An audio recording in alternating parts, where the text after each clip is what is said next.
ಉಡುಪಿ ಕ್ಷೇತ್ರದ ಜನತೆಯನ್ನು ನಾನು ಜೀವನ ಇರುವವರೆಗೆ ಮರೀಲಿಕ್ಕಿಲ್ಲ. ನಾನು ಯಾವ ಪಕ್ಷದಲ್ಲಿ ಕೆಲವು ಹಿತಶತ್ರುಗಳು ಮತ್ತು ನನಗೆ ಈ ಬಕೆಟ್ ಹಿಡಿದು ರಾಜಕೀಯ ಮಾಡಲಿಕ್ಕೆ ಗೊತ್ತಿಲ್ಲ, ಯಾರು ಹಿಂದೆ ನಾಯಕರ ಹಿಂದೆ ಹೋಗ್ಲಿಕ್ಕೆ ಗೊತ್ತಿಲ್ಲ.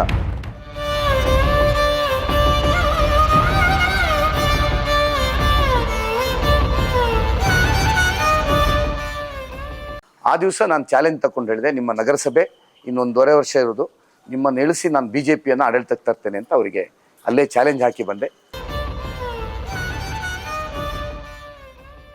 ಆದರೆ ಕೌಟುಂಬಿಕವಾಗಿ ನನ್ನ ಪ್ರಥಮ ಪತ್ನಿ ತೀರಿ ಹೋದಾಗ ಸಂಪೂರ್ಣ ಕುಗ್ಗಿ ಹೋಗಿದ್ದೆ. ಆ ದಿವಸಗಳು ನನಗೆ ಮರೀಲಿಕ್ಕೆ ಸಾಧ್ಯ ಇಲ್ಲ. ನಾವು ಅವರು ಕಾಣೆಯಾಗಿದ್ದು ಅಂತ ನನ್ನ ಹೆಂಡತಿ ಅಂತ ಇಡೀ ರಾತ್ರಿ ನಾವು ಹುಡುಕ್ತಾ ಇದ್ರು ಎಲ್ಲರೂ.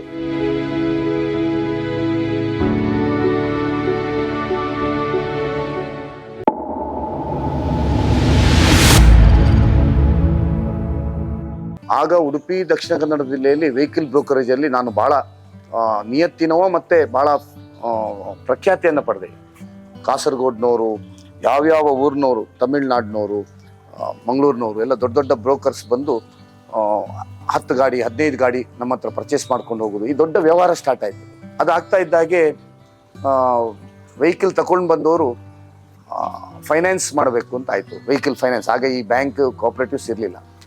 ಆಗ ನಾನು ಬಜ್ಪೆಯಲ್ಲಿ ಒಬ್ಬರು ರೆಹಮಾನ್ ಸಾಹೇಬ್ರು ಅಂತಿದ್ರು, ಸೂರಲ್ಪಾಡಿ ಫೈನಾನ್ಸ್ ಅಂತ, ಅವ್ರ ಹತ್ರ ಮಾತಾಡಿದಾಗ ಅವರು ನಮಗೆ ಸಬ್ ಬ್ರೋಕರ್ ಆಗಿ ಅವ್ರ ಅಂಡರ್ ಅವರು ಲೋನ್ ಕೊಡೋದು, ಅವರು ಮೆಡ್ರಾಸ್ ಫೈನಾನ್ಸಿಂದ ಕೊಡೋದು, ನಾವು ಮಾಡಿಸಿ ಕೊಡೋದು. ಲೋನ್ ಮಾಡಿಸಿ ಕೊಟ್ಟದ್ದಕ್ಕೆ ₹500 ಕಮಿಷನ್ ಅಂತ ನಮಗೆ ಬರ್ಲಿಕ್ಕೆ ಸ್ಟಾರ್ಟ್ ಆಯಿತು. ಸೊ ನಾನು ಅಲ್ಲಿಯೂ ಪ್ರಾಮಾಣಿಕತೆಯನ್ನು ತೋರಿಸಿದೆ. ಮೆಡ್ರಾಸ್ ಫೈನಾನ್ಸ್ನ ಮಾರ್ವಾಡಿಗಳು ಹಣ ಹಾಕ್ತಾಯಿದ್ರು, ಅವರಿಗೆ ಪ್ರಾಮಾಣಿಕವಾಗಿ ವಸೂಲಿ ಮಾಡಿ ಕೊಡ್ತಾಯಿದ್ರು. ಅವ್ರಿಗೆ ಎಷ್ಟೋ ಕಡೆಗೆ ವಸೂಲಿ ಆಗದಿದ್ದದನ್ನು ನಮ್ಮ ಟೀಮ್, ನಮಗೆ ಸೀಸರ್ಗಳ ಟೀಮ್ ಇತ್ತು, ವಸೂಲಿ ಮಾಡ್ತಾಯಿದ್ರು. ಮತ್ತು ನೇರವಾಗಿ ನನಗೆ ಒಂದು 30-40 ಜನ ಮಾರ್ವಾಡಿಗಳು, ಮೆಡ್ರಾಸ್ ಫೈನಾನ್ಸ್ನವರು, ಬೇರೆ ಬೇರೆ ಕಂಪನಿಯವರು ನನ್ನ ಈ ಕೆಲಸದಿಂದ ಸಂಪರ್ಕಕ್ಕೆ ಬಂದು ನನಗೆ ಸೂರಲ್ಪಾಡಿ ಅವ್ರನ್ನ ಬಿಟ್ಟು ನನಗೆ ನೇರವಾಗಿ ಫೈನಾನ್ಸಿಂಗ್ ಸ್ಟಾರ್ಟ್ ಮಾಡಿದರು. ಅಲ್ಲಿಗೆ ನನ್ನ ವ್ಯಾವಹಾರಿಕ ಜೀವನ ಬದಲಾಯಿತು. ಒಂದು ಕಡೆಯಿಂದ ಗ್ಯಾರೇಜ್ ಸಕ್ಸಸ್ ನಡೀತಾ ಇತ್ತು, ಮತ್ತು ವೆಹಿಕಲ್ ಬ್ರೋಕರೇಜ್ ಇತ್ತು, ಮತ್ತು ವೆಹಿಕಲ್ ತಗೊಂಡು ಮಾರುವಂಥದ್ದಿತ್ತು, ಮತ್ತು ಫೈನಾನ್ಸ್ ಇತ್ತು. ಇದು ಭಾಳ ನಡೀಲಿಕ್ಕೆ ಸ್ಟಾರ್ಟ್ ಆಯಿತು. ಆಮೇಲೆ ನಾನು 10 ಜನ ಪಾರ್ಟ್ನರ್ಸನ್ನು ಸೇರಿಕೊಂಡು ಹಿರಣ್ಯ ಫೈನಾನ್ಸ್ ಆ್ಯಂಡ್ ಇನ್ವೆಸ್ಟ್ಮೆಂಟ್ಸ್ ಅಂತ ಒಂದು ಕಂಪನಿಯನ್ನು ಪ್ರಾರಂಭ ಮಾಡಿದೆ. ಅದಕ್ಕೆ ಡೆಪಾಸಿಟ್ಸನ್ನು ತಗೊಳ್ಳಿಕ್ಕೆ ಸ್ಟಾರ್ಟ್ ಆಯಿತು. ಆ ಕಾಲದಲ್ಲಿ ನಿಬಂಧನೆಗಳೇನು ಇರಲಿಲ್ಲ. ಹೈಯೆಸ್ಟ್ ಇಂಟ್ರೆಸ್ಟ್ ಕೊಡ್ತಾ ಇದ್ದೆವು ನಾವಾಗ. ಪರ್ ಆ್ಯನಮ್ 24% ಇಂಟ್ರೆಸ್ಟನ್ನು ಕೊಡ್ತಾ ಇದ್ದೆವು. ನಾವು ಒಂದು 30% ಇಂಟ್ರೆಸ್ಟನ್ನು ತಗೊಳ್ತಾ ಇದ್ದೆವು ಆ ಕಾಲದಲ್ಲಿ. ಈಗೆಲ್ಲ ಅಷ್ಟಿಲ್ಲ. ಆಗ ನನ್ನ ಫೈನಾನ್ಸು ನಲ್ಲಿಯೂ ಲೆಂಡಿಂಗ್ ಮಾಡಲಿಕ್ಕೆ ಸ್ಟಾರ್ಟ್ ಮಾಡಿದೆ. ಮತ್ತು ನನ್ನ ಬೆಳವಣಿಗೆ ವ್ಯವಹಾರದಲ್ಲಿ ಭಾಳ ವೇಗವಾಗಿ ಬೆಳೀತು. ಇದು ಸಾಧಾರಣ 92-93ನೇ ಇಸ್ವಿಯಲ್ಲಿ ಸ್ವಂತ ಫೈನಾನ್ಸ್, 92ನೇ ಇಸ್ವಿಯಲ್ಲಿ ನನ್ನ ಸ್ವಂತ ಫೈನಾನ್ಸ್ ಮಾಡಿದೆ. ಅಂಥದ್ದು 4-5 ಕಂಪನಿಗಳನ್ನು ಮಾಡಿದೆ. Hiranya auto finance, Hiranya credits and investments, ಈ ಥರ ಎಲ್ಲ ಮಾಡಿಕೊಂಡು ಆ ಟೈಮಿಗೆ ಸುಮಾರು ಆಲ್ ಓವರ್ ಕರ್ನಾಟಕ, ನಾನು ಕರ್ನಾಟಕದಲ್ಲಿ ದೊಡ್ಡ ವೆಹಿಕಲ್ ಫೈನಾನ್ಸರ್ ಆಗಿ, ಫೈನಾನ್ಸಿಂಗ್ ಬ್ರೋಕಿಂಗ್ ಆಗಿ ನಾನು ಹೊರಹೊಮ್ಮಿದೆ. ಅದೇ ಸಂದರ್ಭದಲ್ಲಿ ನನ್ನ ವಿವಾಹವೂ ಆಯಿತು. ಅತ್ಯಂತ ಬಡ ಕುಟುಂಬದ ಹುಡುಗಿಯನ್ನು ನೋಡಿ ಮದುವೆ ಆದೆ. 2nd ಇಯರ್ ಡಿಗ್ರಿಯಲ್ಲಿದ್ದವಳು ನನ್ನ ಮೊದಲ ಹೆಂಡತಿ. ಆಮೇಲೆ ಅವಳನ್ನು 3rd ಇಯರಿಗೆ ನಾನು ಇಲ್ಲೇ MGMಲ್ಲಿ ನಾನು ಮನೆಗೆ ಮದುವೆ ಆದಮೇಲೆ ಕಳಿಸಿದೆ. ಇದರ ಮಧ್ಯದಲ್ಲಿ ಸ್ವಲ್ಪ ನನಗೆ ಈ ವ್ಯವಹಾರದಿಂದ ಆದರೂ ನನಗೆ ಆದಾಯ ಇದ್ದದ್ರಲ್ಲಿ ಸ್ವಲ್ಪ ಭಾಗವನ್ನು ಸಮಾಜಕ್ಕೆ ಕೊಡುವ ಅಂಥೇಳಿ ಸ್ವಲ್ಪ ಡೊನೇಷನ್ಸ್ಗಳನ್ನು ಪ್ರಾರಂಭ ಮಾಡಿದೆ. ಡೊನೇಷನ್ ಪ್ರಾರಂಭ ಮಾಡಿದ ಮೇಲೆ ಸ್ವಾಭಾವಿಕವಾಗಿ ಜನಪ್ರಿಯತೆಗಳು ಸ್ಟಾರ್ಟ್ ಆಯಿತು. ವ್ಯವಹಾರ ಇತ್ತು, ಒಳ್ಳೆ ಬಿಸ್ನೆಸ್ ಇತ್ತು. ಆಗ ನನ್ನ ಕೆಲವು ಘಟನೆಗಳು ನನಗೆ ನೆನಪಾಗ್ತದೆ. ನನಗೆ ಭಾಷಣ ಮಾಡಲಿಕ್ಕೆ ಬರ್ತಿರ್ಲಿಲ್ಲ, ಯಾಕಂದರೆ ಸಭಾ ಕಂಪನ ಇತ್ತು, ಒಂದು ಶಬ್ದವೂ ಮಾತಾಡ್ಲಿಕ್ಕೆ ಆಗ್ತಿರ್ಲಿಲ್ಲ. ಎಲ್ಲ ಕಾರ್ಯಕ್ರಮಗಳಿಗೆ ಕರಿತಿದ್ರು ನನ್ನನ್ನು ಅತಿಥಿಯಾಗಿ, ಆದರೆ ನನಗೆ ಮಾತಾಡ್ಲಿಕ್ಕೆ ನನ್ನ ಕಂಡೀಷನ್ ಆಗ್ತಾ ಇದೆ, ಅತಿಥಿ ಬರ್ತೇನೆ, ನೀವು ಭಾಷಣ ಕರಿಬಾರ್ದು. ಹಾಗೆ ತುಂಬ ಹೋಗ್ತಾ ಇತ್ತು. ಒಂದು ಕಡೆ ನಮ್ಮ ಗುಂಡಿಬೇಲ್ ಶಾಲೆಯಲ್ಲಿ ನನ್ನನ್ನು ಸ್ವಾತಂತ್ರ್ಯೋತ್ಸವದ ಧ್ವಜಾರೋಹಣಕ್ಕೆ ಕರೆದಿದ್ದು. ನಾನಲ್ಲೇನೋ ಡೊನೇಷನ್ ಕೊಟ್ಟಿದ್ದೆ ಹೇಳೋ ಕಾರಣಕ್ಕೋಸ್ಕರ. ಹೆಡ್ ಮಾಸ್ಟ್ರಿಗೆ ಹೇಳಿದ್ದೆ, ನಾನು ನೀವು ಭಾಷಣ ಮಾಡಬಾರ್ದು, ಧ್ವಜಾರೋಹಣ ಬೇಕಾದ್ರೆ ಮಾಡ್ತೇನೆ ಅಂತ. ಆಯ್ತು ಹೇಳಿದ್ರು. ಆದರೆ ಧ್ವಜಾರೋಹಣ ಆದಮೇಲೆ ಕಾರ್ಯಕ್ರಮ ನಿರ್ವಹಣೆ ಮಾಡ್ತಾ ಇದ್ದಂಥವ್ರು ಒಬ್ಬರು ಮಾಸ್ಟ್ರು, ಅವರು ನೇರ ರಘುಪತಿ ಭಟ್ರು ಮಾತಾಡ್ತಾರೆ ಅಂತ ಹೇಳಿದ್ರು. ನನಗೆ ಇಲ್ಲಿಗಿಂದ ಒಂದೇ ಒಂದು ಶಬ್ದ ನನಗೆ ಮಾತಾಡ್ಲಿಕ್ಕೆ ಆಗಿಲ್ಲ, ಅಷ್ಟು ಸಭಾಕಂಪನ ಇತ್ತು. ಆಮೇಲೆ ಕಾರಲ್ಲಿ AC ಹಾಕ್ಕೊಂಡು ಭಾಷಣವನ್ನು ನಮ್ಮ ಬಲ್ಲಾಳ್ ಮಾಸ್ಟರ್ ಅಂತ ಒಬ್ಬರಿದ್ದು ನಮ್ಮ ಹತ್ರ ಯಾವಾಗಲೂ ಬರ್ತಾ ಇದ್ರು, ಅನಂತರಾಮ್ ಬಲ್ಲಾಳ್ರು. ಅವ್ರ ಹತ್ರ ನಾನು ಕಾರ್ಯಕ್ರಮಕ್ಕೆ ಹೋಗಿದ್ದಾರೆ ಭಾಷಣ ಬರೆದು ಕೊಡೋದು, ಅದನ್ನು ಬಾಯಿಪಾಠ ಕತ್ಕೊಂಡು ಹೋಗೋದು.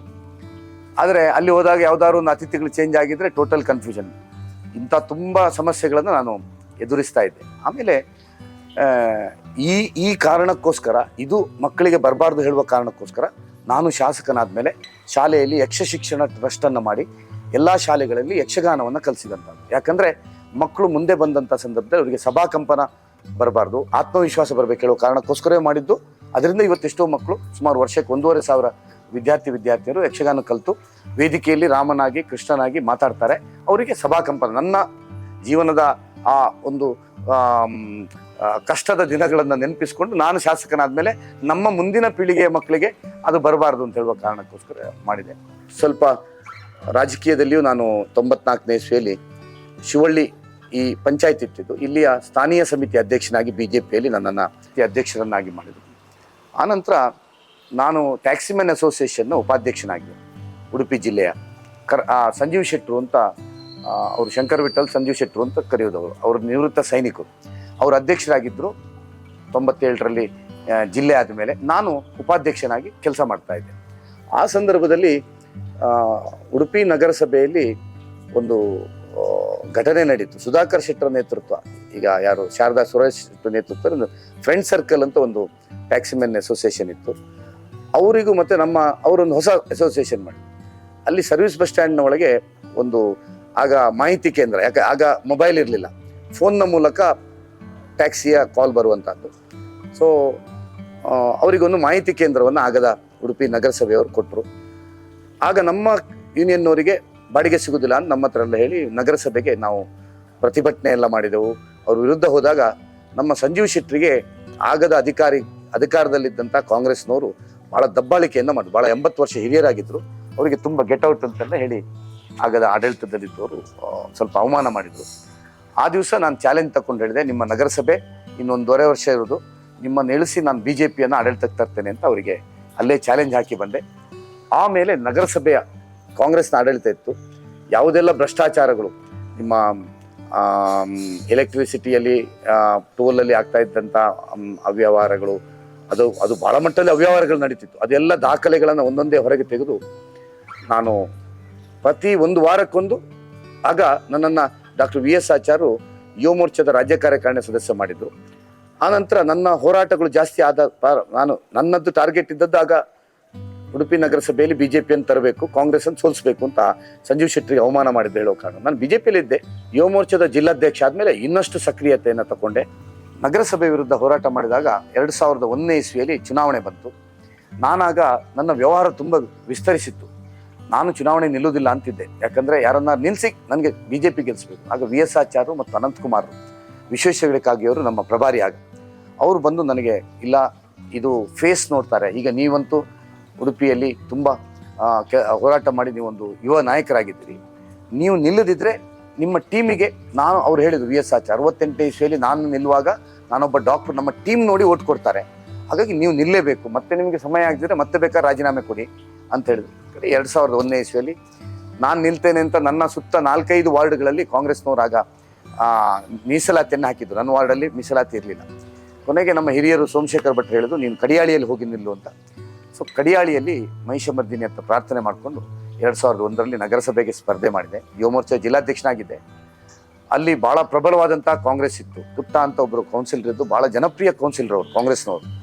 ಬೆಳಿಗ್ಗೆ ಎತ್ಕೊಂಡು ಸ್ಕೂಟ್ರಲ್ಲಿ ಹೋಗಿ ಎಲ್ಲರಿಗೆ ನೀರು ಕೆಲಸ ಎಲ್ಲ ಮಾಡುವಂಥವ್ರು. ಅವರನ್ನು ಸೋಲಿಸ್ಲಿಕ್ಕೆ ಖಂಡಿತ ಸಾಧ್ಯ ಇಲ್ಲ ಅಂತ ಹೇಳುವಂಥ ಪರಿಸ್ಥಿತಿ ಇತ್ತು. ಆದರೆ ನನ್ನ ಒಂದು ಸ್ವಭಾವದಿಂದ, ನನ್ನ ಒಂದು ಆಗ ನಾನು ತುಂಬ ಜನಪ್ರಿಯ ಆಗಿದ್ದೆ ನಗರದೊಳಗೆ.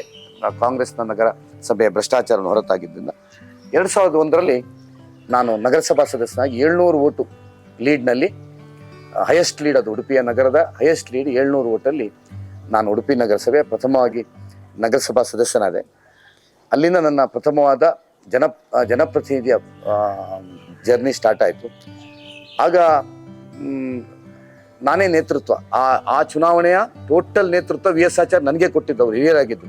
ಹಣಕಾಸಿನ ನಿರ್ವಹಣೆಯಿಂದ ಹಿಡಿದು ಕ್ಯಾಂಡಿಡೇಟ್ ಸೆಲೆಕ್ಷನ್ಗೂ ನಾನೊಬ್ಬ ಯುವಕನಾಗಿದ್ದರು. ಡಾಕ್ಟ್ರು ರಘುಪತಿ ಭಟ್ರ ಹತ್ರ ಮಾತಾಡಿ ನಾನು ಅವ್ರ ಸಲಹೆ ತಗೊಳ್ತಿದ್ದೆ. ಸೋಮಶೇಖರ್ ಭಟ್ರು, ಗುಜ್ಜಾಡಿ, ಅವರೆಲ್ಲರ ಹಿರಿಯರೆಲ್ಲ ಇದ್ದರು, ಶಂಭು ಶೆಟ್ಟರು ಸಂಘದಲ್ಲಿ ಪ್ರಮುಖರಾಗಿದ್ದರು. ಅವರೆಲ್ಲ ತಗೊಂಡು ಕ್ಯಾಂಡಿಡೇಟ್ಗಳನ್ನು ಮಾಡಿ ನಾವು 35ರಲ್ಲಿ 21 ಸ್ಥಾನ ಗೆದ್ದೆವು. ಅದು ನನ್ನ ನೇತೃತ್ವದಲ್ಲಿ ನಡೆದಂಥ ಪ್ರಥಮ ಚುನಾವಣೆ ಉಡುಪಿ ನಗರಸಭೆಯಲ್ಲಿ.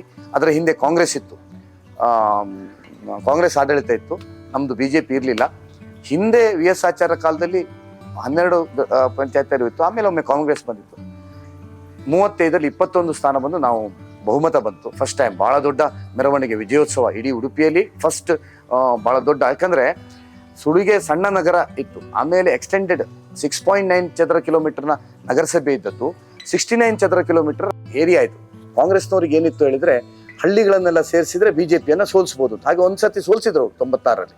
ಆದರೆ 2001ರಲ್ಲಿ ನಮ್ಮ ಯುವಕರ ಒಂದು ದೊಡ್ಡ ತಂಡ, ಅದರಲ್ಲೇ ಮಹೇಶ್ ಠಾಕೂರು ನಗರಸಭಾ ಸದಸ್ಯ ಕ್ಯಾಂಡಿಡೇಟ್ ಮಾಡಿದ್ದು ನಾನೇ, ಕಿರಣ್ ಕುಮಾರ್ ಅಂತ ಬೈಲೂರಿನಲ್ಲಿ ನಾನೇ ಆಗ ಕ್ಯಾಂಡಿಡೇಟ್ ಮಾಡಿದ್ದು, ಈಗ ದಿನಕರ್ ಶೆಟ್ಟರು ಅಂತ ನಗರಸಭೆಯ ಅಧ್ಯಕ್ಷರಾಗಿದ್ದವರು, ಅವರನ್ನು ಮತ್ತು ಎಲ್ಲರನ್ನು ಒಳ್ಳೆಯ ತಂಡ ಮಾಡಿ ನಾವು ನಗರಸಭೆಯಲ್ಲಿ ನನ್ನ ನೇತೃತ್ವದಲ್ಲಿ ಗೆದ್ದಿತ್ತು. ರಿಸರ್ವೇಷನ್ ಬೇರೆ ಬಂತು. ಆಗ ಚಿತ್ತರಂಜನ್ ಹೆಗಡೆ ಅವರು ಅಧ್ಯಕ್ಷರಾದರು. ನನ್ನನ್ನು ಸ್ಥಾಯಿ ಸಮಿತಿ ಅಧ್ಯಕ್ಷನಾಗಿ ನಾನು 1 ವರ್ಷ ಕೆಲಸ ಮಾಡಿದೆ. ಅಲ್ಲಿಂದ ನನ್ನ ರಾಜಕೀಯದ ವೇಗ ಜಾಸ್ತಿ ಆಯಿತು. ಗ್ಯಾರೇಜ್ನ ಚಟುವಟಿಕೆಗಳು ಸ್ವಲ್ಪ ಕಡಿಮೆ ಆಗಲಿ, ಯಾಕಂದ್ರೆ ನಾನು ಫೈನಾನ್ಸ್ ಇದರ ಬಿಸ್ನೆಸ್ಗಳು ಜಾಸ್ತಿ ಆಯಿತು. ಗ್ಯಾರೇಜ್ಗಳನ್ನು ಸ್ವಲ್ಪ ಕಡಿಮೆ ಆಗ್ತಾ ಬಂತು. ಸಣ್ಣ ಮಟ್ಟದಲ್ಲಿ ಮಾಡ್ಲಿಕ್ಕೆ ಸ್ಟಾರ್ಟ್ ಆಯಿತು. BJPಯ ಜಿಲ್ಲಾಧ್ಯಕ್ಷನಾಗಿ 2002ರಲ್ಲಿ ಡಾಕ್ಟರ್ VS ಆಚಾರ್ಯ, ಸೋಮಶೇಖರ್ ಭಟ್ರು ಎಲ್ಲ ಹಿರಿಯರು ತಿಳ್ಕೊಂಡು ನೀನು ಆಗಬೇಕು ಅಂತ ಹೇಳಿದ್ರು. ನಾನಾಗ ಸಕ್ರಿಯವಾಗಿ ರಾಜಕಾರಣಕ್ಕೆ ಬಂದಾಗಿತ್ತು. ಸೊ ನಾನು BJPಯ ಜಿಲ್ಲಾಧ್ಯಕ್ಷ 2002ರಲ್ಲಾದೆ. ಅದು ಒಂದು BJPಯ ಕಾಲಕ್ಕೆ ಒಂದು ಭಾಳ ದೊಡ್ಡ ಅಮೃತ ಗಳಿಗೆ. ನಮ್ಮ ಒಂದು ದೊಡ್ಡ ತಂಡ ಇಡೀ ಜಿಲ್ಲೆಯಲ್ಲಿ ಇವತ್ತು ಎಲ್ಲ ನಾಯಕರು ಇರುವಂಥವ್ರು ನಾನು ಜಿಲ್ಲಾಧ್ಯಕ್ಷನಾಗಿದ್ದಾಗ ಕೆಲಸ ಮಾಡಿದಂಥವ್ರೆ. ನಾನು ಜಿಲ್ಲಾಧ್ಯಕ್ಷ ಆದೆ. ಕೋಟಾ ಶ್ರೀನಿವಾಸ್ ಪೂಜಾರರು ನನ್ನ ಇವತ್ತು ಮಂತ್ರಿಗಳು, ಇಷ್ಟೆಲ್ಲ ಪ್ರಭಾವ ತಗೊಂಡವರು ನನ್ನ ಜನರಲ್ ಸೆಕ್ರೆಟರಿಯಾಗಿ ಕೆಲಸ ಮಾಡ್ತಾ ಇದ್ರು. ಎಲ್ಲರೂ ತಿಂಗಳ ವಿಕ್ರಮಾರ್ಜುನ ಹೆಗಡೆ ಅವರು ಯುವ ಮೋರ್ಚಾದ ಜಿಲ್ಲಾಧ್ಯಕ್ಷರಾಗಿ ನನ್ನ ತಂಡದಲ್ಲಿ ಕೆಲಸ ಮಾಡ್ತಾ ಇದ್ರು. ಇಡೀ ಟೀಮು ನಾವು ಜಿಲ್ಲೆಯಲ್ಲಿ ಸಂಘಟಿಸಿತು. ಅಷ್ಟವರೆಗೆ BJPಯ ಶಾಸಕರು ಹಲಾಡಿ ಶ್ರೀನಿವಾಸ್ ಶೆಟ್ಟಿ ಬಿಟ್ಟರೆ ಬೇರೆ ಯಾರೂ ಇರಲಿಲ್ಲ. 2003ನೇ ಇಸ್ವಿಯಲ್ಲಿ ಹಿಂದೂ ಸಮಾಜೋತ್ಸವ ದೊಡ್ಡದು ನಡೀತು, ಪ್ರವೀಣ್ ಭಾಯ್ ತೊಗಾಡಿಯಾ ಬಂದು. ಅದರಲ್ಲಿ ನಾನು ಪೂರ್ತಿ 3-4 ತಿಂಗಳು ಕೆಲಸ ಮಾಡಿದೆ. ಆ ಕೆಲಸ ನೋಡಿ 2004ರ ಚುನಾವಣೆಯಲ್ಲಿ ನನ್ನನ್ನು ಸ್ಪರ್ಧೆ ಮಾಡಬೇಕು ಅಂತ ಹೇಳಿದರು. ನನಗಾಗ ಮನಸ್ಸಿರಲಿಲ್ಲ, ಯಾಕಂದರೆ ಸುಧಾಕರ್ ಶೆಟ್ಟರು ನಾವು ಅಣ್ಣ ತಮ್ಮಂದ್ರಾಗಿ ಭಾಳ ಆತ್ಮೀಯರು. ನಾನು ಅವರೊಟ್ಟಿಗೆ ಅವರ 99 ಇಲೆಕ್ಷನ್ನಲ್ಲಿ ನನ್ನ ಕಾರಲ್ಲಿ ಅವರನ್ನು ಕುತ್ಕೊಳ್ಸಿಟ್ಟು ಇಡೀ ಒಂದು 40 ದಿವಸ ನಾವು ಚುನಾವಣಾ ಪ್ರಚಾರ ಮಾಡಿದ್ವಿ. ನನಗೆ ಭಾಳ ಆತ್ಮೀಯರಾಗಿದ್ದು. ಇಲ್ಲ ಸರ್, ಅವರೆದ್ರು ನನಗಾಗಲ್ಲ ಅಂತ ಕಡೆಗೆ ಕನ್ವಿನ್ಸ್ ಮಾಡಿ ನನ್ನನ್ನು 2004ನೇ ಇಸ್ವಿಯಲ್ಲಿ ಶಾಸಕನನ್ನಾಗಿ ಮಾಡಿದರು. ಶಾಸಕನನ್ನಾಗಿ ಮಾಡಿದ ಆಗ ಸುಧಾಕರ್ ಶೆಟ್ಟರು ಆಗ ಪಕ್ಷೇತರಾಗಿ ಸ್ಪರ್ಧೆ ಮಾಡಿದರು. ಈಗದ ನಮ್ಮ ಶಾಸಕರಾದಂಥ ಯಶ್ಪಾಲ್ ಸುವರ್ಣವರು ಮತ್ತು ನಮ್ಮ ದೊಡ್ಡ ತಂಡ ಕೃಷ್ಣಮೂರ್ತಿ ಆಚಾರ್ಯ ಇವರೆಲ್ಲ BJPಯಲ್ಲಿದ್ದು ನನ್ನೊಟ್ಟಿಗೆ ಕೆಲಸ ಮಾಡ್ತಾ ಇದ್ದಂಥವ್ರು ಅವರೊಟ್ಟಿಗೆ ಹೋಗಿ ಭಾಳ ಪ್ರಬಲವಾಗಿ ಅವರೊಟ್ಟಿಗೆ ಕೆಲಸ ಮಾಡಿದ್ರು. ನಾನಾದರೆ ಕಾರ್ಯಕರ್ತರ ಒಂದು ಒಳ್ಳೆಯ ಹೋರಾಟದಿಂದ ಜನ ನನ್ನ ಬಗ್ಗೆ ಆಗ ವಿಶ್ವಾಸ ಇಟ್ಟಿದ್ರು. UR ಸಭಾಪತಿ ಅಂದರೆ ಉಡುಪಿಯಲ್ಲಿ ಒಬ್ಬ ಪ್ರಬಲ ನಾಯಕ. ಉಡುಪಿ ಮಾತ್ರ ಅಲ್ಲ, ಕರ್ನಾಟಕದಲ್ಲಿ SM ಕೃಷ್ಣ ಸರ್ಕಾರದಲ್ಲಿ ಮಾಹಿತಿ ತಂತ್ರಜ್ಞಾನ ಕಂಪ್ಯೂಟರ್ನಲ್ಲಿ ಕೆಲಸ ಮಾಡುವಂಥವ್ರು ಮತ್ತು ಯಾರಿಗೂ ಸಮಸ್ಯೆ ಆದರೂ ಎದೆ ಕೊಟ್ಟು ಕಾರ್ಯಕರ್ತರೊಟ್ಟಿಗೆ ನಿಲ್ಲುವವರು, ಅಧಿಕಾರಿಗಳನ್ನು ಗಟ್ಟಿದನಿಯಲ್ಲಿ ಮಾತಾಡಿಸುವಂತ ಇದ್ದವರು UR ಸಭಾಪತಿಯವರು. ಅವರ ಎದುರು ನಾನು 2004ರಲ್ಲಿ ಗೆದ್ದೆ. ಅದು ಒಂದು ಸುವರ್ಣ ಅವಕಾಶ, ನನಗೆ ಇವತ್ತಿಗೂ ನೆನಪಿದೆ. ನಾನು ಯಾಕಂದರೆ ಪಕ್ಷೇತರಾಗಿ ಸುಧಾಕರ್ ಶೆಟ್ಟರು ನಿಂತಿದ್ರು. ನಾನು ಗೆಲ್ತದೆ ಅಂತ ಎಣಿಸಲಿಲ್ಲ, ಸೋಲ್ತದೆ ಅಂತ ಎಣಿಸಿದೆ. ಆದರೆ ರಿಸಲ್ಟ್ ಬರುವಾಗ, ನಾನು ಗೆದ್ದದ್ದು ರಿಸಲ್ಟ್ ಬರುವಾಗ ನನ್ನನ್ನು ನಾನು ನಂಬ್ಕೊಳ್ಳಿಲ್ಲ. ಅಲ್ಲಿ ನನ್ನ ಕೈಯನ್ನು ನಾನು ಪಿಚ್ ಮಾಡ್ಕೊಂಡಿದ್ದೆ, ಇದು ಸತ್ಯವಾ ಸುಳ್ಳ ಅಂದರೆ ಕಡೆ ಕೆಲವೊಮ್ಮೆ ಕನಸು ಕಟ್ತಾ ಅಲ್ಲ ಶಾಸಕ ಆದ್ದು ಅಂತ. ಆದರೆ ಅದು ಸತ್ಯ ಆಯಿತು. ಅದೊಂದು ದೊಡ್ಡ ಅಭೂತಪೂರ್ವವಾದಂಥ ವಿಜಯೋತ್ಸವ ನಡೆಯಿತು. ಇಡೀ ಸಂಭ್ರಮ ಇಡೀ ಜಿಲ್ಲೆಯಲ್ಲಿ. ರಘುಪತಿ ಭಟ್ರಂತ ಒಬ್ಬ ಯುವಕ, ಆಗ ನನಗೆ 34-35 ವರ್ಷ, ಶಾಸಕನಾದೆ. ಅಲ್ಲಿ ಚಿತ್ತರಂಜನ್ ಸರ್ಕಲಲ್ಲಿ ನನ್ನ ವಿಜಯೋತ್ಸವದ ಅಭಿನಂದನಾ ಕಾರ್ಯಕ್ರಮ, ಭಾಳ ದೊಡ್ಡ ಸಂಖ್ಯೆಯಲ್ಲಿ 5-10 ಸಾವಿರ ಜನ ಸೇರಿದ್ದಾರೆ. ನಾನು ಹೇಳಿದ ಮಾತು ಇವತ್ತಿಗೂ ನನಗೆ ನೆನಪಿದೆ. ನಾನು ಹೇಳಿದೆ, ಯೋಗ್ಯತೆಯಲ್ಲಿ BJPಯಲ್ಲಿ ನನಗಿಂತ ಜಾಸ್ತಿ ಯೋಗ್ಯತೆಯವರು BJPಯಲ್ಲಿ ಇವತ್ತಿದ್ದಾರೆ. ಯೋಗದ ಆಧಾರದಲ್ಲಿ ಇವತ್ತು ನನಗೆ ಟಿಕೆಟ್ ಸಿಕ್ಕ ನಾನು MLA ಆಗಿದ್ದೇನೆ. ನನ್ನ ಗುರಿ ಮುಂದೆ BJPಯ ಕೆಳಗೆ ಕೂತ್ಕೊಂಡಂಥ ಒಬ್ಬ ಸಾಮಾನ್ಯ ಕಾರ್ಯಕರ್ತ ಸ್ಪರ್ಧೆ ಮಾಡಿದ್ರು ಗೆಲ್ಲುವಂಥ ಪರಿಸ್ಥಿತಿ ಬರಬೇಕು ಅಂತ, ಆ ಥರ ನಾನು ಪಕ್ಷವನ್ನು ಬೆಳೆಸ್ತೇನೆ ಅಂತ ಆ ದಿವಸ ಸಾರ್ವಜನಿಕ ಸಭೆಯಲ್ಲಿ ಹೇಳಿದೆ. ಅದನ್ನು ನಾನು ಮೊನ್ನೆ 2023 ಚುನಾವಣೆಯಲ್ಲಿ ಒಬ್ಬ ಸಾಮಾನ್ಯ ಕಾರ್ಯಕರ್ತ ಅಂತ ಯಶ್ಪಾಲ್ ಸುವರ್ಣನ್ನು ನಾನೇ ನೇತೃತ್ವ ತಗೊಂಡು ಗೆಲ್ಲಿಸುವಂಥ ಕೆಲಸವನ್ನು ಮಾಡಿದ್ದೇನೆ. ಪಕ್ಷಕ್ಕೆ ಆ ಕೆಲಸವನ್ನು ನಾನು ಮಾಡಿದ್ದೇನೆ. ಮತ್ತು 2008 ಚುನಾವಣೆಯಲ್ಲಿ ಮತ್ತೆ ಪುನಃ ಟಿಕೆಟ್ ಕೊಟ್ಟರು. ನಾನು ಸ್ಪರ್ಧಿಸಿ VS ಆಚಾರ್ಯ ಮಾರ್ಗದರ್ಶನದಲ್ಲಿ ಗೆದ್ದೆ. ಆಗ ನನ್ನ ಜೀವನದಲ್ಲಿ ಭಾಳ ಇವತ್ತಿಗೂ ಮರೆಯಲಾರದಂಥ ಒಂದು ದುರ್ಘಟನೆ ನಡೆಯಿತು. ಪ್ರಥಮ ಪತ್ನಿ ತೀರಿ ಹೋದಾಗ ಸಂಪೂರ್ಣ ಕುಗ್ಗಿ ಹೋಗಿದ್ದೆ ನಾನು. ಆಗ ನನಗೆ ಪುನಃ ತಯಾರು ಮಾಡಿದಂಥವ್ರು ನನ್ನ ತಾಯಿ ನನ್ನನ್ನು, ನನ್ನ 2 ಸಣ್ಣ ಮಕ್ಕಳಿದ್ದರು, ಆ ಮಕ್ಕಳನ್ನು ಬೆಳೆಸಿದೆ. ಮತ್ತು ಆ ದಿವಸಗಳು ನನಗೆ ಮರೀಲಿಕ್ಕೆ ಸಾಧ್ಯ ಇಲ್ಲ. ನಾವು ಅವರು ಕಾಣೆಯಾಗಿದ್ದು ಅಂತ ನನ್ನ ಹೆಂಡತಿ ಅಂತ ಇಡೀ ರಾತ್ರಿ ನಾವು ಹುಡುಕ್ತಾ ಇದ್ರು ಎಲ್ಲರೂ. ಯಾರು ಅವಳನ್ನ ಡೆಲ್ಲಿ ಕರ್ಕೊಂಡು ಹೋಗಿದ್ನ ನನ್ನ ಬಾಲ್ಯ ಸ್ನೇಹಿತ, ಅವನು ಸಹಿತ ನಿಂತ್ಕೊಂಡು ಹುಡುಕ್ತಾ ಇದ್ದ. ಪ್ರಶ್ನೆಗಳಾಗ್ತಾ ಇತ್ತು. ಮಳೆ ಸಿಡ್ಲು ಜೋರು ಬರ್ತಾ ಇತ್ತು. ನನ್ನ 2 ಮಕ್ಕಳು ನನ್ನ ಹತ್ರ ಕೂತ್ಕೊಂಡು ಹೇಳ್ತಾ ಇದ್ರು, ಅಮ್ಮ ಸಿಡ್ಲು ಮಿಂಚಿ ಬರ್ತಾ ಇದೆ, ಅಮ್ಮನಿಗೆ ಸಿಡ್ಲು ಅಂದರೆ ಹೆದರಿಕೆ, ನಕ್ಸಲೈಟ್ ತಗೊಂಡು ಹೋಗಿದ್ದಾರೆ ಅಂತ ಹೇಳುವಂಥದ್ದಾಗಿತ್ತು ಆ ಕ್ಷಣಗಳು. ಮತ್ತು ನನ್ನ ಅವಳ ಅಂತ್ಯಕ್ರಿಯೆಯನ್ನು ಮಾಡುವಂಥ ಸಂದರ್ಭದಲ್ಲಿ ಮಕ್ಕಳು, ನಮ್ಮ ವೇದನೆಗಳು. ಆದರೆ ನನಗೆ ಅಷ್ಟೆಲ್ಲಕ್ಕೂ ನನ್ನ ಕುಟುಂಬ ಭಾಳ ಸಪೋರ್ಟ್ ಮಾಡಿ, ನನ್ನ ಅಣ್ಣಂದರು, ನನ್ನ ಅತ್ತಿಗೆ ಅಂದರು, ಮತ್ತು ನನ್ನ ತಾಯಿ ವಿಶೇಷವಾಗಿ. ನನ್ನ ತಂದೆಯವರು ತೀರಿ ಹೋಗಿದ್ರು ಆ ಕಾಲದಲ್ಲಿ. ಅವರು ಒಂದು ಕೌಟುಂಬಿಕವಾಗಿ ತುಂಬ ಬೆಂಬಲವನ್ನು ಕೊಟ್ಟು, ಇಲ್ದಿರೆ ನಾನು ಆ ಕಾಲದಲ್ಲಿ ಕುಗ್ಗಿ ಹೋಗ್ತಿದ್ದೆ. ಆದರೆ ನನ್ನ ವಿಲ್ ಪವರ್ ಜಾಸ್ತಿ ಇತ್ತು. ನಾನು ಮತ್ತೆ ಪುನಃ ಎದ್ದು ಬಂದು ಮತ್ತೆ ರಾಜಕಾರಣದಲ್ಲಿ ಸಕ್ರಿಯವಾಗಿ ಜನರ ಸೇವೆ ಮಾಡುವಂಥ ಅವಕಾಶಗಳು. 2ನೇ ಚುನಾವಣೆ 2008 ಕೆಲಸ ಮಾಡಿದೆ. ಅದಾಗಿ 10 ದಿವಸದಲ್ಲಿ ನನ್ನನ್ನು ಬಿಟ್ಟು ಡೆಲ್ಲಿಗೆ ಹೋಗಿ. ಕಾರಣ ನನಗೆ ಅನಿಸ್ತಿತ್ತು, ನಾನು ಬೆಳಿಗ್ಗೆಯಿಂದ ರಾತ್ರಿವರೆಗೆ 12 ಗಂಟೆವರೆಗೆ ಜನರ ಕೆಲಸ ಮಾಡ್ತಾ ಇದ್ದೆ. ಮುಂಚಿನಾಗೆ ಫ್ಯಾಮಿಲಿಗೆ ಸಮಯ ಕೊಡ್ಲಿಕ್ಕೆ ಆಗ್ತಿರ್ಲಿಲ್ಲ, ನನ್ನ ಹೆಂಡತಿಗೆ ಸಮಯ. ಆದ್ರಿಂದ ಅಂಥ ಘಟನೆ ಆಗಿರ್ಬೋದು ಅಂತ ಅನಿಸ್ತದೆ. ಆದರೂ ಅಂಥ ದುಃಖದ ಮಧ್ಯದಲ್ಲಿಯೂ ಜನರ ಕೆಲಸವನ್ನು ನಾನು ತಪ್ಪಲಿಲ್ಲ. ನಾನು ನನ್ನ ಶ್ರೀಮತಿಯವರದ್ದು ಗೋಕರ್ಣದಲ್ಲಿ ಕ್ರಿಯೆಗಳನ್ನೆಲ್ಲ ಮಾಡಿದಾಗ ಅದರ ಮಧ್ಯದಲ್ಲಿ ಕ್ರಿಯೆ ಆಗುವಾಗ ಕೋಟಾ ಶ್ರೀನಿವಾಸ ಪೂಜಾರು ನಾವೆಲ್ಲ ಆಗ ಅದರ ಮೊದಲು ಪ್ರಯತ್ನ ಮಾಡಿ ಅವರಿಗೆ MLC ಟಿಕೆಟ್ ಕೊಟ್ಟಿದ್ದು. ನಾನು ಇದರಲ್ಲಿದ್ದವನು, ಉತ್ತರ ಕ್ರಿಯೆಯಲ್ಲಿದ್ದವನು, ಗೋಕರ್ಣದಿಂದ ಬಂದು ಶ್ರೀನಿವಾಸ ಪೂಜಾರಿಗೆ ಓಟ್ ಹಾಕಿ ಹೋಗಿದ್ದೇನೆ ಅವರ ವಿಧಾನ ಪರಿಷತ್. ಯಾಕಂದರೆ ಪಕ್ಷದ ನಿಷ್ಠೆ ಅಷ್ಟನ್ನು ನನಗೆ ನಿಯತ್ತು ಅಷ್ಟಿತ್ತು. ಆನಂತರ ಕ್ರಮೇಣವಾಗಿ ನಾನು ನನ್ನ ವೈಕುಂಠ ಸಮಾರಾಧನೆ ಮುಗಿದ ದಿವಸದಿಂದ ನಾನು ಜನರೊಟ್ಟಿಗೆ ಹೋಗಿದ್ದೆ. ನನಗೆ ನನ್ನ ಮಾನಸಿಕ ವೇದನೆ ಎಷ್ಟೇ ಇದ್ದರೂ ರಾತ್ರಿ ನಾನು ನಿದ್ದೆ ಬರ್ತಿರಲಿಲ್ಲ. ಆದರೆ ಜನರ ಕೆಲಸವನ್ನು ಆ ಸಂದರ್ಭದಲ್ಲಿ ಅಂಥ ಅವಘಟ ಬರುವಾಗಲೂ ಮಾಡಿದೆ. ಭಾಳ ಯಶಸ್ವಿಯಾಗಿ 2008ರಿಂದ 2013ರಲ್ಲಿ ಶಾಸಕನಾದೆ. ಆನಂತರ 2013ರಲ್ಲಿ ನನ್ನ ಮನೆಯವರು ಮಾತುಕತೆ ಮಾಡಿ ನನ್ನ 2ನೇ ಪತ್ನಿಯನ್ನು ನನ್ನ ಮನೆಯವರು ಅರೇಂಜ್ ಮಾಡಿ ಶಿಲ್ಪನನ್ನು ಮದುವೆ ಆದೆ. ನನ್ನ ನನ್ನ ತಾಯಿಯವರು ಮಕ್ಕಳ ಹತ್ರ ಹೇಳಿ, ಮಕ್ಕಳು ತಾಯಿ ಎಲ್ಲ ನನಗೆ ಹೇಳಿ, ನಾನು ಮದುವೆ ಆಗೋದಿಲ್ಲ ಅಂತಿದ್ದೆ. ಆಮೇಲೆ ಯಾಕಂದರೆ ನಾನು ಒಂದು ಕೆಟ್ಟ ಅನುಭವವನ್ನು ಬರ್ತಿದ್ದಿಂದ. ಆದರೆ ಮತ್ತೆ 2ನೇ ಮದುವೆ ಆದಮೇಲೆ ನನಗೆ ನನ್ನ 2ನೇ ಹೆಂಡತಿ ಈಗ ತುಂಬ ಸಪೋರ್ಟಿವ್ ಆಗಿ ನನ್ನ ಯಾವುದೇ ಕಷ್ಟಗಳು ಬಂದಾಗ, ಇಂಥ ಸಮಸ್ಯೆಗಳು ಟಿಕೆಟ್ ಹೋದಾಗ, 2 ಸತಿ ಟಿಕೆಟ್ ಹೋದಾಗಲೂ, ನನ್ನ ಎಲ್ಲ ಚುನಾವಣೆಗಳಲ್ಲಿ, ನನ್ನ ಚುನಾವಣೆ ಮಾತ್ರ ಅಲ್ಲ, ಪಕ್ಷದಲ್ಲಿ ಯಾವುದೇ ರಾಜಕೀಯದಲ್ಲಿ ಅವಳು ತೊಡಗಿಸ್ಕೊಳ್ತಿದ್ರು ಪಕ್ಷದ ಚುನಾವಣೆ ಬಂದಾಗ ನಿಂತು ಕೆಲಸವನ್ನು ಮಾಡ್ತಾ ಇದ್ದಾರೆ. ಇವತ್ತಿಗೂ ನನಗೆ ವಿಧಾನ ಪರಿಷತ್ ಚುನಾವಣೆಯಲ್ಲೂ ನನಗೆ ಗಟ್ಟಿ ಶಕ್ತಿಯಾಗಿ ಕೆಲಸ ಮಾಡ್ತಾ ಇದ್ದಾರೆ. ನನಗೆ ಜನ ನನ್ನನ್ನು ಕೈ ಬಿಡಲಿಲ್ಲ. ಈ ಸ್ಪರ್ಧಿಸಿದ 4 ಚುನಾವಣೆಯಲ್ಲಿ ಜನ ನನ್ನನ್ನು ಗೆಲ್ಲಿಸಿದ್ದಾರೆ. ಉಡುಪಿ ಕ್ಷೇತ್ರದ ಜನತೆಯನ್ನು ನಾನು ಜೀವನ ಇರುವವರೆಗೆ ಮರೀಲಿಕ್ಕಿಲ್ಲ. ನಾನು ಯಾವ 4 ಸ್ಪರ್ಧೆಯಲ್ಲೂ ಗೆಲ್ಲಿಸಿದ್ದಾರೆ. ಪಕ್ಷದಲ್ಲಿ ಕೆಲವು ಹಿತಶತ್ರುಗಳು, ಮತ್ತು ನನಗೆ ಈ ಬಕೆಟ್ ಹಿಡಿದು ರಾಜಕೀಯ ಮಾಡ್ಲಿಕ್ಕೆ ಗೊತ್ತಿಲ್ಲ, ಯಾರು ನಾಯಕರ ಹಿಂದೆ ಹೋಗ್ಲಿಕ್ಕೆ ಗೊತ್ತಿಲ್ಲ. ಹಾಗಾಗಿ ನನಗೆ 2 ಸತಿ ಟಿಕೆಟ್ ತಪ್ಪಿಸಿದ್ರು. 3 ಸತಿ ಆಯ್ತು. ಈಗ ಫಸ್ಟ್ ಟೈಮ್ 2013ರಲ್ಲಿ ತಪ್ಪಿಸಿದ್ರು, ನಾನು ಪಕ್ಷದ ಪರವಾಗಿ ಕೆಲಸ ಮಾಡಿದೆ. 23ರಲ್ಲಿ ತಪ್ಪಿಸಿದ್ರು, ಪಕ್ಷದ ಪರವಾಗಿ ಕೆಲಸ ಮಾಡಿದೆ. ಈಗಲೂ ಕೊಡ್ತೇವೆ ಅಂತೇಳಿ ತಪ್ಪಿಸಿದ್ರು. ಈ ಸ್ಥಾಪಿತ ಹಿತಾಸಕ್ತಿಗಳು ಯಾರು ಎಲ್ಲ ಇದನ್ನು ಮಾಡಿದರು. ಆದರೂ ನನ್ನ ಕುಟುಂಬ ನನ್ನ ಜೊತೆ ಭಾಳ ಗಟ್ಟಿಯಾಗಿ ನಿಂತಿದ್ದರಿಂದ ನಾನು ಇವತ್ತು ಸ್ಟ್ಯಾಂಡ್ ಆಗಿ ನಿಂತೇನೆ. 2013ರಲ್ಲಿ ಮತ್ತೊಂದು ದುರ್ಘಟನೆ ನನ್ನ ಜೀವನದಲ್ಲಿ ನಡೆಯಿತು. ನನ್ನ ಬಗ್ಗೆ ಷಡ್ಯಂತ್ರ ನಡೆಸಿ ಒಂದು ಫೇಕ್ ವಿಡಿಯೋವನ್ನು ಎಲ್ಲ ಕಡೆ ಹರಡಿಸಿದರು. ಅದು ಚುನಾವಣೆಗೆ 1 ತಿಂಗಳು ಇರುವಾಗ, ನಾನು ಕ್ಯಾಂಡಿಡೇಟ್ ಅಂತಿರುವಾಗ, ಕಡೆಗೆ ಆಗ ಜಗದೀಶ್ ಶೆಟ್ಟರು ಮುಖ್ಯಮಂತ್ರಿ ಆಗಿದ್ದರು, VS ಆಚಾರ್ಯ ಇರಲಿಲ್ಲ, ಅವರು ಮತ್ತು ರಾಜ್ಯಾಧ್ಯಕ್ಷರು ಪ್ರಹ್ಲಾದ್ ಜೋಶಿ ಅವರಿದ್ದರು. ಅವರೆಲ್ಲ ನನಗೆ ವಿನಂತಿ ಮಾಡಿಕೊಂಡ್ರು, ನೀವು ಸ್ಪರ್ಧೆ ಮಾಡಿದರೆ ಬೇರೆ ಕಡೆ ಎಲ್ಲ ಅದನ್ನೇ ಇಶ್ಯೂ ಮಾಡ್ತಾರೆ, ನೀವು ಸ್ಪರ್ಧೆ ಮಾಡಬೇಡಿ ಅಂತ. ಆಗ ನಾನು ಸುಧಾಕರ್ ಶೆಟ್ಟರನ್ನ ಕ್ಯಾಂಡಿಡೇಟ್ ಹಾಕಿಕೊಟ್ರು. ನಾನು ಪಕ್ಷ ಅವರನ್ನು ಹಿಡ್ಕೊಂಡು ಈಗ ಯಶ್ಪಾಲ್ ಸುವರ್ಣ ಹೇಗೆ ಕೆಲಸ ಮಾಡಿದ್ದೇನ ನಾನು ಇಡೀ ಕ್ಷೇತ್ರಾದ್ಯಂತ ತಿರುಗಿ ಅವರನ್ನು ಪ್ರಯತ್ನ ಪಟ್ಟೆ, ಗೆಲ್ಲಿಕ್ಕಾಗಲಿಲ್ಲ. ನಾನು ನಿಲ್ಲದಿದ್ದರಿಂದ ಪ್ರಮೋದ್ ಮಧ್ವರಾಜರು ಗೆದ್ದರು. ಆದರೆ ಸುಧಾಕರ್ ಶೆಟ್ಟರು ಆಗಲೇ ಹೇಳಿದರು, ನಾನು ಗೆದ್ದರು ಸೋತರು ನೆಕ್ಸ್ಟ್ ರಘುಪತಿ ಭಟ್ರು ಅಂತ.